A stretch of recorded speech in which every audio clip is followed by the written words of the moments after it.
പ്രായം കുറച്ച് കൂടുതലാണ്. പക്ഷെ പറഞ്ഞിട്ടെന്താ, നല്ല സൗകര്യമുള്ള ആളാ. ഭാര്യ മരിച്ച പിന്നെ ഒറ്റയ്ക്ക. ഒരു മോനുള്ളത് അങ്ങ് ഊട്ടിയില്ല. ജാതിയിലോ തിരുപ്പാടാ. ആ പിന്നെ കാര്യമുണ്ടായാലും ഇല്ലെങ്കിലും നമ്മുടെ കുട്ടിക്ക് ഉണ്ടല്ലോ അല്പം എളുപ്പം ചീത്തപ്പേരൊക്കെ ഉണ്ടെങ്കിലേ ഞങ്ങൾ സഹിച്ചു കിട്ടോ. കൊണ്ടുവരാൻ കണ്ട ഒരാള്. നിങ്ങൾക്ക് എന്താ പണിക്കരെ, തലയ്ക്ക് നല്ല സുഖമില്ലേ?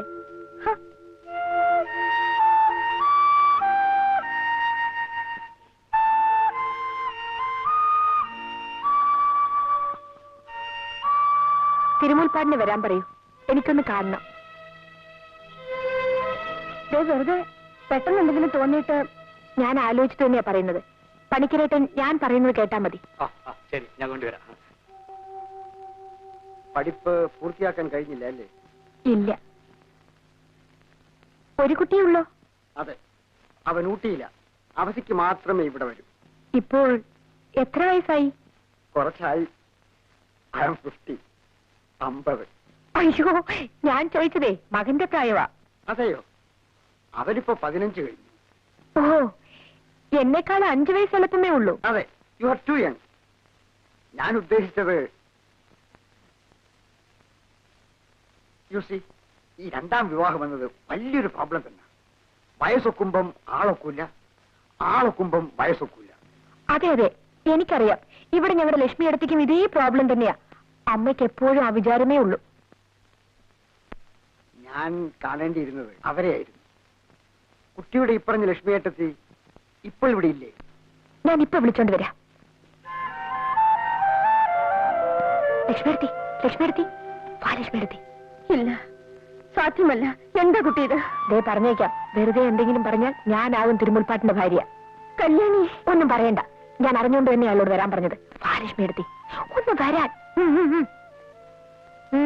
വേണ്ട കുട്ടി, നടക്കന്ന്.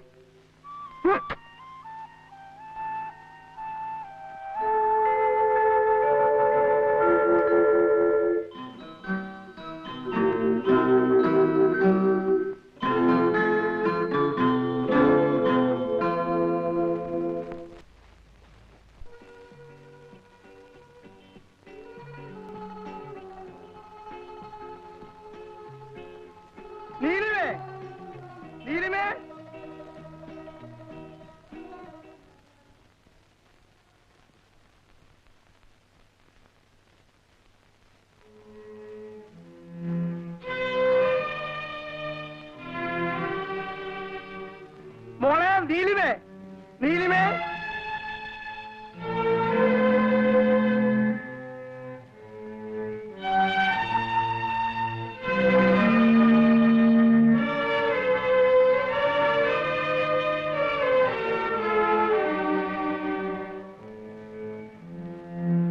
മോളെ, പെട്ടിയിൽ കുറെ സ്ഥലം ബാക്കി വെച്ചേക്കണം.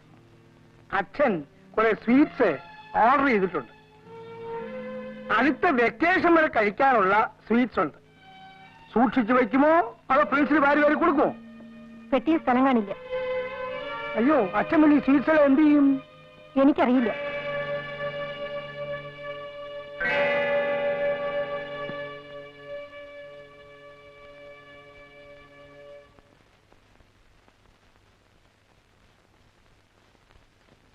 ചേച്ചി, രാവിലെ ഞാൻ പോണു. വീണ്ടും ആ ഹോസ്റ്റലിലേക്ക് കയറി ചെല്ലാൻ നാണം തോന്നുന്നുണ്ടാവും അല്ലേ? ഈ വീട്ടിൽ കഴിയുന്നതിനേക്കാൾ വലിയ നാണക്കേടൊന്നും അല്ലത്. അനിയത്തിയെ കാണാനാണെന്നും പറഞ്ഞ് ചേട്ടന് വീണ്ടും ഹോസ്റ്റലിൽ വരാമല്ലോ അല്ലേ ചേച്ചി?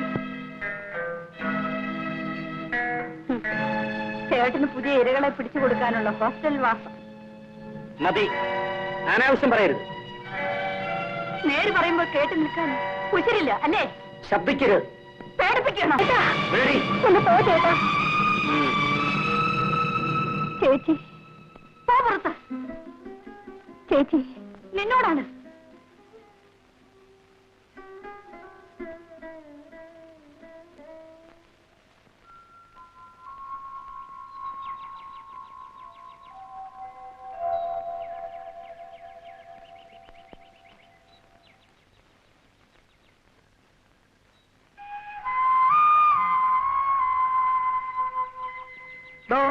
കുട്ടിയുടെ പെട്ടിയും കിടക്കൊക്കെ വെച്ചിട്ടുണ്ടോ?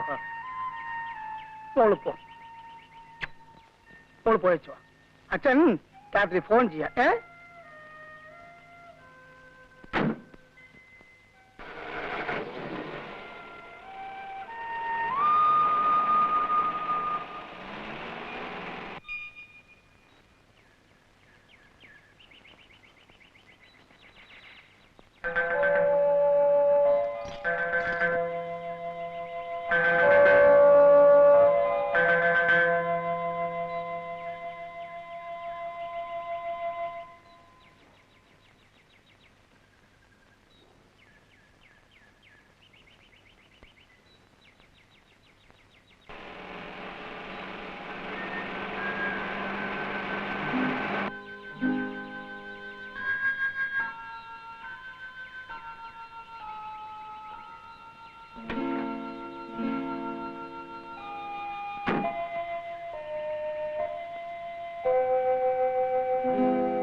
എന്താ കാരണമെന്ന് ചോദിച്ചാൽ എനിക്കറിയാൻ പാടില്ല. ആ മനുഷ്യൻ ഈ വീട്ടിൽ നിന്ന് ആഹാരം കഴിച്ചിട്ട് എത്രയോ കൊല്ലങ്ങളായി. ഏത് ഹോട്ടലിൽ നിന്നാണ് ആഹാരം കൊണ്ടുവരുന്നെന്ന് അദ്ദേഹത്തിന് മാത്രമേ അറിയാവൂ. പിന്നെ ആ ഡ്രൈവർക്ക്. അയാൾക്ക് ഇവിടെ വെക്കുന്ന ചോറിൽ വിശ്വാസമില്ലേ? ഉണ്ടാവില്ല. ആരെങ്കിലും വിഷം കലർത്തുമെന്നാണോ? ആയിരിക്കാം. ആര്? എനിക്കറിയാൻ പാടില്ല. എന്നാൽ എനിക്കറിയാം. അയാൾ ഭയപ്പെടുന്നത് പ്രഭുവിനെയാണ്. നിങ്ങളും. നിങ്ങൾ രണ്ടാളും കൂടി ചേർന്നല്ലേ ആ മനുഷ്യനെ നശിപ്പിച്ചത്? അല്ല, നിങ്ങൾ അതിന് കൂട്ടുനിന്നു. ഇല്ല, ഞാനിതിനെ എതിർത്തിട്ടേ ഉള്ളൂ. പക്ഷേ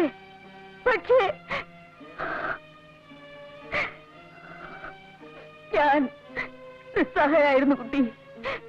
ഞാൻ മനസ്സിലായില്ല. ഭർത്താവ് മരിച്ചതോടുകൂടി എനിക്ക് ആരും ഇല്ലാതെയായി. എനിക്ക് അയാളെ പേടിയായിരുന്നു. അതയാൾ മുതലെടുത്തു. അയാൾക്ക് വേണ്ടിയിരുന്നത് സ്വത്ത് മാത്രമായിരുന്നു. അതെനിക്ക് അന്ന് മനസ്സിലായിരുന്നില്ല. നീലിമ ജനിച്ചതോടുകൂടി അതെനിക്ക് വ്യക്തമായി. പിന്നെ അയാളുടെ ഭയം എന്റെ മോനെ ആയിരുന്നു. അയാൾ അവനെ തളർത്തി, നേരെ നിന്ന് ചോദിക്കാൻ കരുത്തില്ലാത്തവനാക്കി. പണം വാരി കോരിക്കൊടുത്ത് അവനെ വഴിതിരിച്ചു വിട്ടു. കുഞ്ഞ് പാല്. കുഞ്ഞ് നല്ലവണ്ണം പഠിക്കണം കേട്ടോ. മോനെ, ടെക്സ്റ്റ് ബുക്കുകൾ മാത്രം വായിച്ച് പഠിച്ചതുകൊണ്ട് മനുഷ്യന് അറിവ് കിട്ടിയില്ല. എന്താണോ നോക്കിക്കൊണ്ടിരിക്കുന്നത്?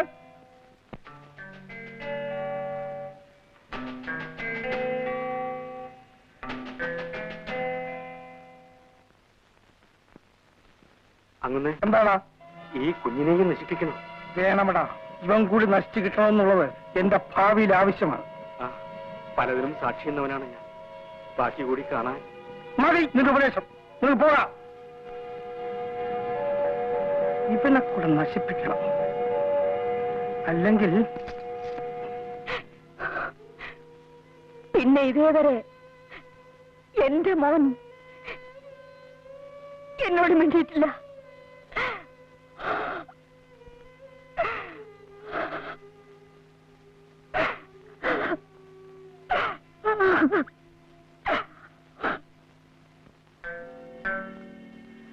അന്നേ പിന്നെ ഇന്നേ തീയതി വരെ ടാക്സി ഇറക്കിയിട്ടില്ല.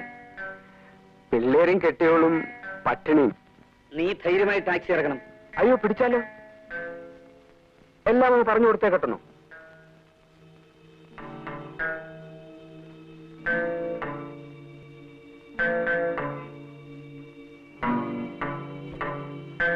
ഇതാ. അപ്പോ ഞാനിങ്ങോട്ട്.